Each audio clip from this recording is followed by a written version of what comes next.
अज़ीज़ तलबा तालिबात अस्सलाम वालेकुम। क्लास 12 मैथ फर्स्ट और मैथ फर्स्ट के पहले चैप्टर मैथमेटिकल लॉजिक, इसमें हम आज समझने की कोशिश करेंगे quantifier and quantified statement. Actual में इस चैप्टर में हम दो तरह के क्वांटिफायर पढ़ने वाले हैं, एक है देयर एग्जिस्ट और दूसरा है फॉर ऑल।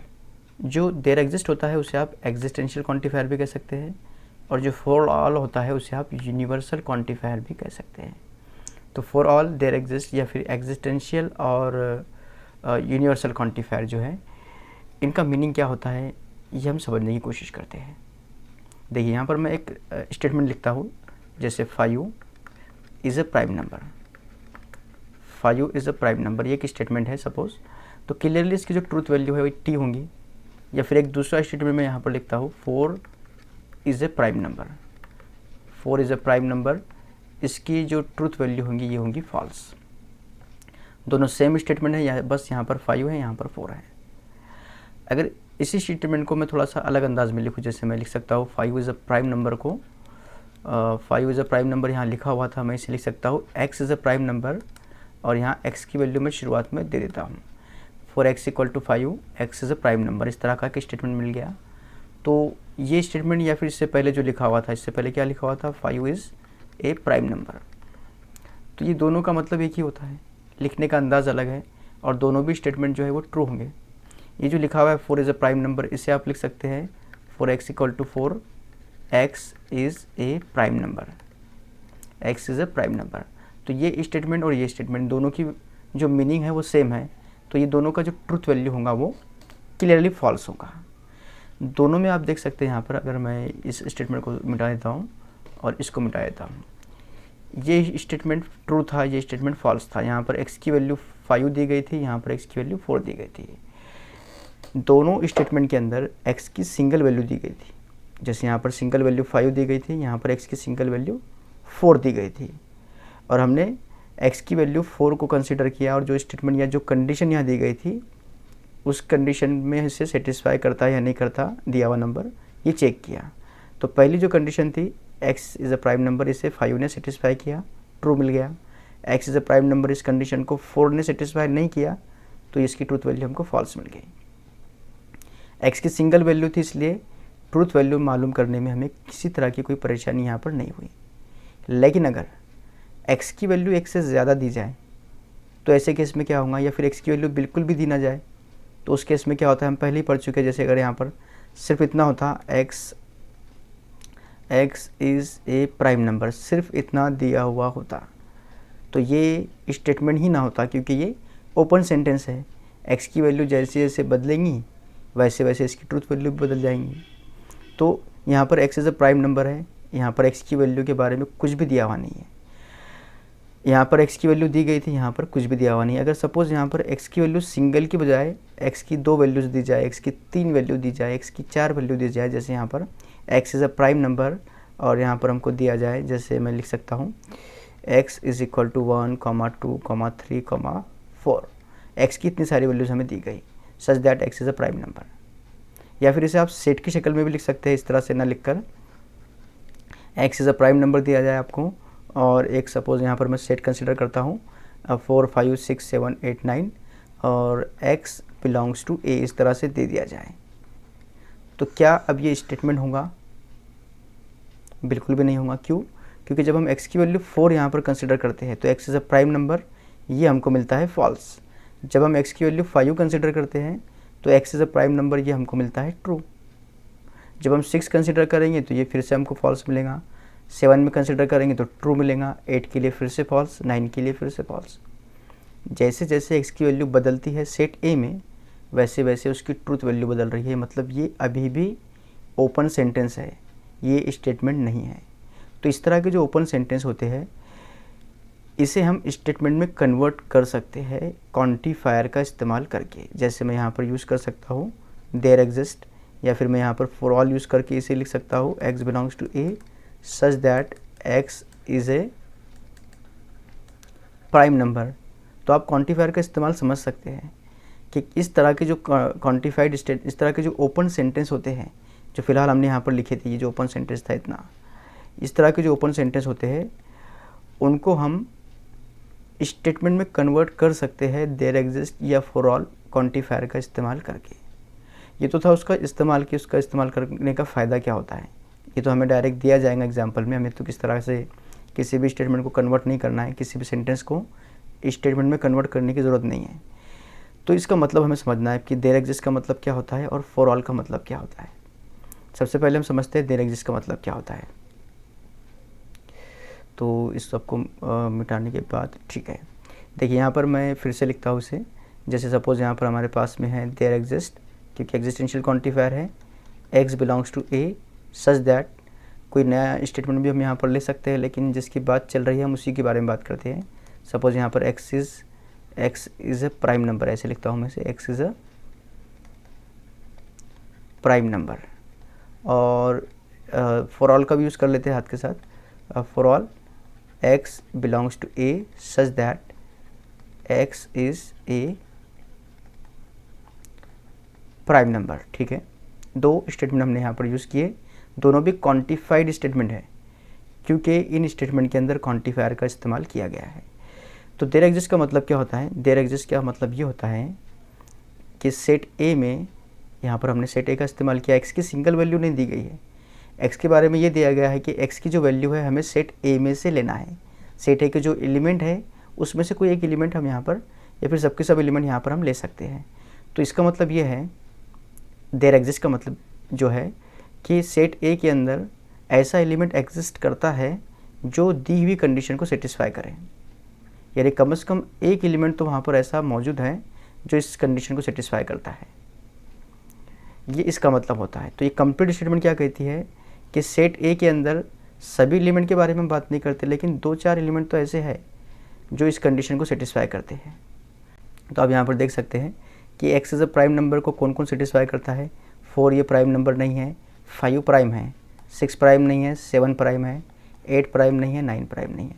तो ये दो एलिमेंट ऐसे दो एलिमेंट एग्जिस्ट करते हैं सेट ए के अंदर जो इस कंडीशन को सेटिस्फाई कर रहे हैं। मतलब ये जो कंप्लीट स्टेटमेंट है ये ट्रू है। इसका मतलब क्या है? ये जो फॉर ऑल का मतलब क्या है? फॉर ऑल कहता है कि बहुत कॉन्फिडेंट होता है फॉर ऑल, वो कहता है कि जितने भी एलिमेंट दिए हुए हैं वो दी हुई कंडीशन को सेटिस्फाई करते हैं। जैसे वो दूसरे अंदाज में ये भी कह सकते हैं कि अगर एक भी ऐसा एलिमेंट मिल जाए जो कंडीशन को सेटिस्फाई ना करे तो कंप्लीट स्टेटमेंट को मुझे फॉल्स कह देना पड़ेगा।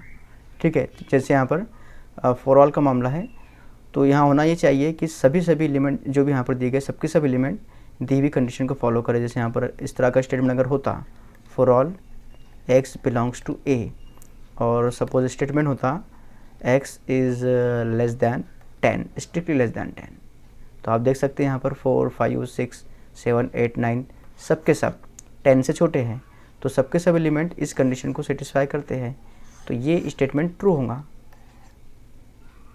फॉर ऑल क्या कहता है कि हर एलिमेंट दी हुई कंडीशन को सेटिस्फाई कर रहा है, तो हमें चेक करना है कि फॉर ऑल जो कह रहा है वो सही है या गलत है। देयर एग्जिस्ट कहता है कि सबके सब सेटिस्फाई करे या ना करे, लेकिन एक हाथ तो ऐसा होता है जो कंडीशन को सेटिस्फाई करे। यानी देयर एग्जिस्ट का कहना ये होता है कि सबके सब जो है वो दी हुई कंडीशन को फॉलो नहीं करते, ये बात गलत है। यानी आपको क्या करना है, दूसरे लफ्ज़ों में अगर देयर एग्जिस्ट वाला क्वांटिफायर दिया गया है तो सेट के अंदर एक एलिमेंट ऐसा ढूंढना है जो कंडीशन को सेटिस्फाई करे या जिसके लिए स्टेटमेंट ट्रू हो। अगर वो ट्रू होता है तो कंप्लीट स्टेटमेंट ट्रू होगा।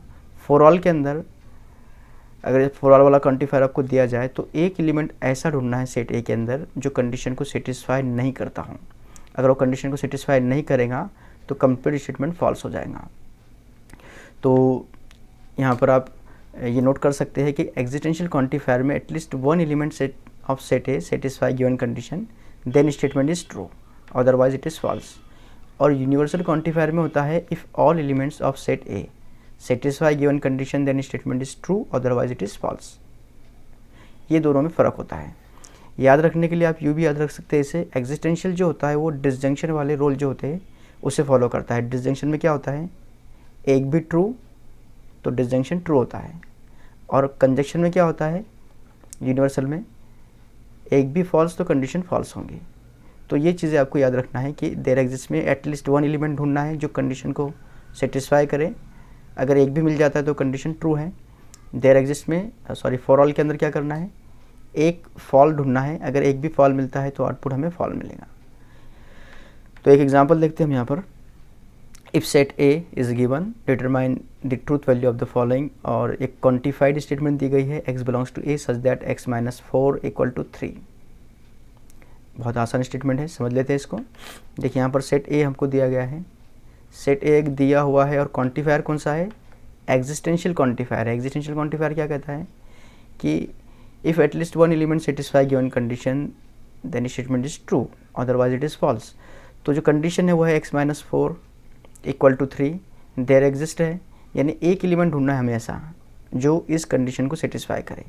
तो इस तरह के एग्जाम्पल को आपको सिर्फ ऑब्जर्व करके सॉल्व करना है, एक एक एलिमेंट को रिटर्न करके आप चेक ना करें, राइट करके चेक ना करें तब भी चलता है। तो हम यहाँ पर ज़बानी देख लेते हैं पहले, x इक्वल टू 1 के लिए ट्रू नहीं होगा, आप डायरेक्ट देख सकते हैं यहाँ पर 7 माइनस 4 जो होगा, जैसे अगर मैं यहाँ पर x की वैल्यू 7 रखता हूँ तो 7 माइनस 4 इक्वल टू 3 मिल जाएगा। तो एक एलिमेंट तो मिल गया ऐसा, बाकी चेक ना भी करे तो चल जाएगा। तो 4x equal to 7, 7 minus 4 equal to 3 there statement is true. जो x इक्वल टू 7 के लिए ये जो कंडीशन है ये ट्रू है। तो जो एग्जिस्टेंशियल क्वांटिफायर की बात है कि at least one element satisfy given condition then statement is true, उसका यूज़ करके हम डायरेक्ट कह सकते हैं कि गिवन स्टेटमेंट इज ट्रू और उसकी जो ट्रूथ वैल्यू है वो कैपिटल T है। Next, for all x belongs to a such that x plus 1 greater than equal to 3। यहाँ पर वही कंडीशन है, सेट a दिया हुआ है, कंडीशन क्या है, क्वांटिफायर क्या है, फॉर ऑल है यानी यूनिवर्सल क्वांटिफायर, और कंडीशन है x plus 1 greater than equal to 3। इसे भी आप ऑब्जर्व करें यहाँ पर, तो यहाँ आप क्लियरली देख सकते हैं 1 प्लस 1, अगर 1 रखता हूँ यहाँ पर मैं x की वैल्यू तो 1 प्लस 1 होगा 2 for x equal to 1, 1 plus 1 2 होगा जो कि 3 से बड़ा नहीं है। कंडीशन क्या है, x plus 1 greater than equal to 3। यहाँ पर जो भी मिलेगा हमको वो 3 से बड़ा मिलेगा या 3 के इक्वल मिलेगा। ये 1 प्लस 1 इक्वल टू 2 ये 3 से बड़ा भी नहीं है और 3 के इक्वल भी नहीं है।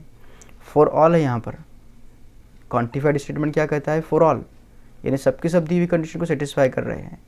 तो फॉर ऑल का जो कहना है वो सही है या गलत है हमें सिर्फ चेक करना है। तो एक एलिमेंट तो हमको ऐसा मिल गया जो फॉर ऑल की बात को गलत साबित करता है। फॉर ऑल के मुताबिक क्या है, if all element satisfy given condition then statement is true otherwise it is false. यहाँ पर पहला ही एलिमेंट सेटिस्फाई नहीं कर रहा, मतलब जो क्वांटिफाइड स्टेटमेंट है वो फॉल्स है और उसकी स्टेटमेंट उसकी ट्रूथ वैल्यू ये f है। नेक्स्ट एग्जांपल देखिए, x belongs to a 8 minus x less than equal to 7।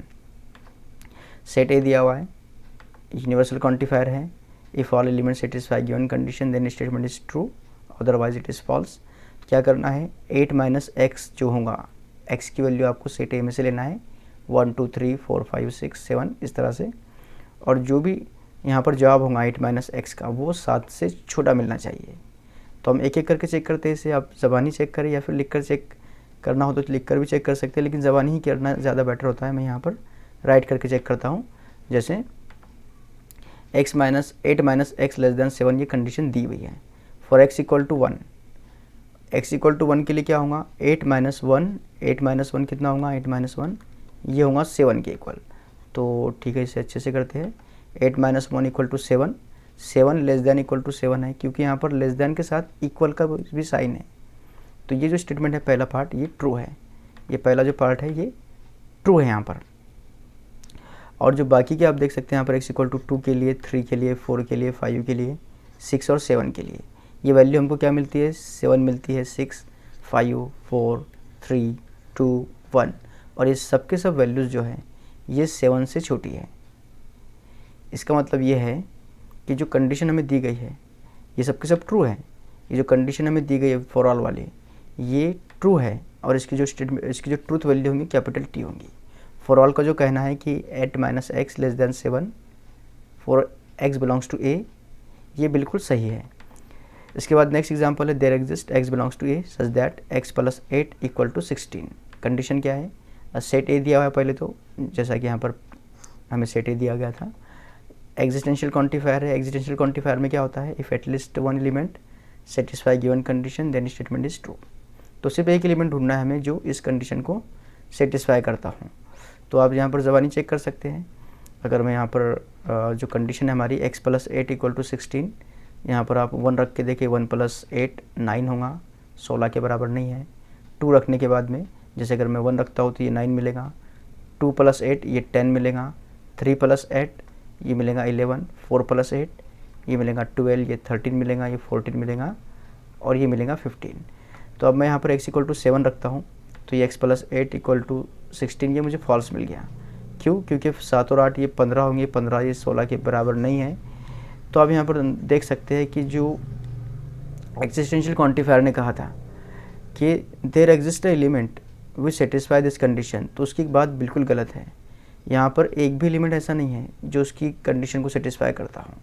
तो ये जो कंप्लीट क्वांटिफाइड स्टेटमेंट है ये फॉल्स है और उसकी जो ट्रूथ वैल्यू है वो ये f है। ठीक है, तो ये थे क्वांटिफाइड स्टेटमेंट। इसके बाद हम देखेंगे डुअल। डुअल के अंदर जो कंजक्शन हमने पढ़ा था, डिसजंक्शन पढ़ा था, कॉन्ट्राडिक्शन और टोटोलॉजी पढ़ा था, सिर्फ इसी का इस्तेमाल करना है। इसके अलावा जो कंपाउंड स्टेटमेंट पैटर्न आपको दिया जाएगा जिसका डुअल मालूम करना होगा, उसमें अगर आपको कंडीशनल दिया गया है, बाई कंडीशनल दिया गया है, नेगेशन दिया गया है, तो उसका इस्तेमाल बिल्कुल भी नहीं करना है। सिर्फ इन 4 चीज़ों पर फोकस करना है, इन 4 चीज़ों पर फोकस करना है, क्योंकि बदलाव सिर्फ इनमें ही होता है। क्या बदलाव होता है देख लेते हैं हम। यहाँ पर स्टेटमेंट आपको दिया जाए P and Q, ठीक है, और उसमें इस तरह के अगर सिंबल यूज़ किया गया है तो आपको क्या करना है, डुअल लिखते वक्त कंजक्शन को डिसजंक्शन में चेंज करना है, डिसजंक्शन को कंजक्शन में, जो कॉन्ट्राडिक्शन है उसे टोटोलॉजी में और टोटोलॉजी को कॉन्ट्राडिक्शन में, ये कन्वर्ट करना है डुअल के लिए। ठीक है, यानी आसान भाषा में ये समझिए कि कंजक्शन और डिसजंक्शन ये एक दूसरे के डुअल है। C और T यानी कॉन्ट्राडिक्शन और टोटोलॉजी एक दूसरे के डुअल है। अगर यहाँ पर स्टेटमेंट में ये दिया हुआ है तो ये लिखना है, अगर ये दिया हुआ है तो ये पार्ट लिखना है। सिर्फ इंटरचेंज करना है इसमें डुअल के अंदर, ज़्यादा कुछ भी मुश्किल इसके अंदर नहीं होता। जैसे P and Q है तो इस N को रिप्लेस कर देंगे हम R से, P और Q उसका डुअल हो जाएगा। Q और R दिया हुआ है तो इस R को रिप्लेस कर देंगे N से, ये हो जाएगा Q and R।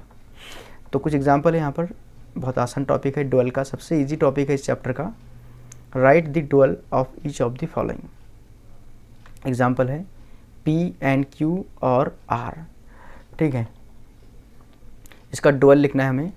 तो देखिए डुअल क्या होगा, डुअल में सिर्फ एंड और C और T इनको चेंज करना है और कंप्लीट पैटर्न को सेम टू सेम लिखना है। ये होगा P और Q एंड R। एंड की जगह हमने और लिख दिया और की जगह एंड लिख दिया, ये डुअल तैयार हो गया। बस इतना ही सॉल्व करना है। ये 1 मार्क के लिए एग्जाम में आ सकता है एग्जाम्पल इसकी ऐसा। नेक्स्ट है T और P और Q। तो देखिए यहाँ पर T फॉर टोटोलॉजी इस्तेमाल की गई है। इसका जब हम डुअल लिखेंगे तो इसका डुअल होगा, T की जगह पर हमें C लिखना है और की जगह पर एंड लिखना है, P एंड R। ये डुअल तैयार हो गया। नेक्स्ट है, इस तरह से आप देख सकते हैं P एंड स्क्वायर ब्रैकेट में नॉट Q और in bracket P and Q bracket complete और not R square bracket complete. ये इस तरह से पैटर्न दिया गया है।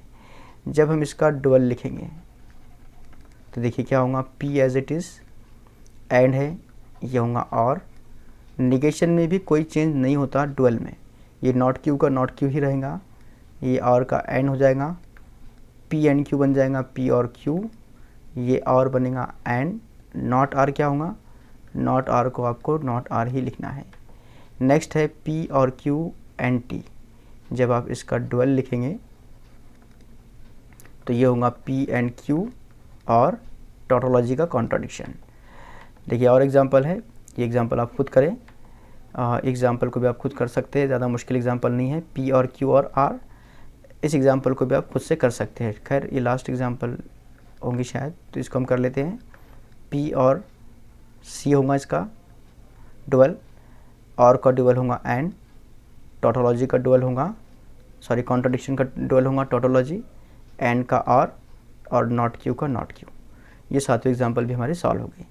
तो अब क्या था इसके अंदर, आपने देखा कि डुअल के अंदर हमें सिर्फ चेंज करना है कंजक्शन को डिसजंक्शन से, डिसजंक्शन को कंजक्शन से, कॉन्ट्राडिक्शन को टोटोलॉजी से, टोटोलॉजी को कॉन्ट्राडिक्शन से।